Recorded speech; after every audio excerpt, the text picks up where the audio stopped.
Clip number 582۔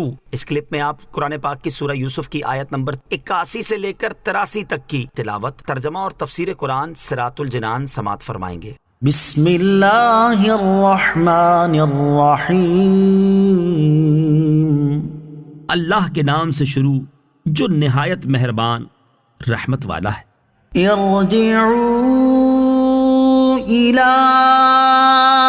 ابیکم فقولوا یا ابانا ان ابنک سرق وما شهدنا إلا بما علمنا وما كنا للغيب حافظين واسأل القرية التي كنا فيها والعير التي أقبلنا فيها وإنا لصادقون۔ ترجمہ: تم اپنے باپ کے پاس لوٹ کر جاؤ، پھر عرض کرو، اے ہمارے باپ، بے شک آپ کے بیٹے نے چوری کی ہے، اور ہم اتنی ہی بات کے گواہ ہیں جتنی ہمیں معلوم ہے، اور ہم غیب کے نگہبان نہ تھے، اور اس شہر والوں سے پوچھ لیجئے جس میں ہم تھے، اور اس قافلے سے معلوم کر لیں جس میں ہم واپس آئے ہیں، اور بے شک ہم سچے ہیں۔ ارجعوا الى ابیکم، تم اپنے باپ کے پاس لوٹ کر جاؤ۔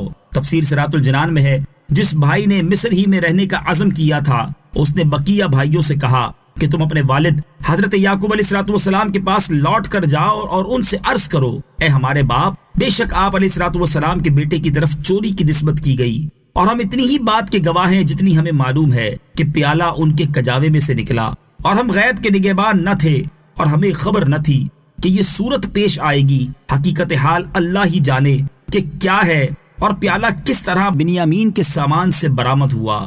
واسأل القرية، اور شہر والوں سے پوچھ لیجئے۔ تفسیر صراط الجنان میں ہے، بھائیوں کو یہ باتیں والد صاحب سے کہنے کا حکم دینے سے اس کا مقصد یہ تھا کہ حضرت یعقوب علیہ السلام کے سامنے ان بھائیوں پر سے تہمت اچھی طرح زائل ہو جائے، کیونکہ حضرت یوسف علیہ السلام کے واقعے میں یہ تہمت کا سامنا کر چکے تھے۔ پھر یہ لوگ اپنے والد کے پاس واپس آئے اور سفر میں جو کچھ پیش آیا تھا اس کی خبر دی، اور بڑے بھائی نے جو کچھ بتایا تھا وہ سب والد صاحب سے عرض کر دیا۔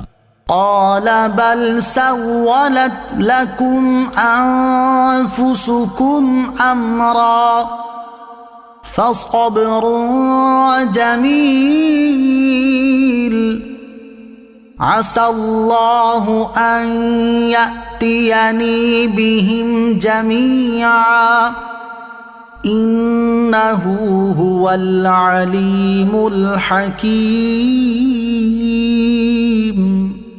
ترجمہ: یعقوب نے فرمایا، بلکہ تمہارے نفس نے تمہارے لیے کچھ ہیلا بنا دیا ہے، تو عمدہ صبر ہے، ان قریب اللہ ان سب کو میرے پاس لے آئے گا، بے شک وہی علم والا حکمت والا ہے۔ قال، فرمایا، تفسیر صراط الجنان میں ہے، حضرت یعقوب علیہ السلام نے فرمایا کہ چوری کی نسبت بنیامین کی طرف غلط ہے، اور چوری کی سزا غلام بنانا یہ بھی کوئی کیا جانے۔ اگر تم فتویٰ نہ دیتے اور تم نہ بتاتے، تمہارے نفس نے تمہارے لیے کچھ ہیلا بنا دیا ہے، تو اب بھی میرا عمل عمدہ صبر ہے۔ ان قریب اللہ تعالیٰ حضرت یوسف علیہ السلام کو اور ان کے دونوں بھائیوں کو میرے پاس لے آئے گا، بے شک وہی میرے افسوس اور غم کی حالت کو جانتا ہے، اور اس نے کسی حکمت کی وجہ سے ہی مجھے اس میں مبتلا کیا ہے۔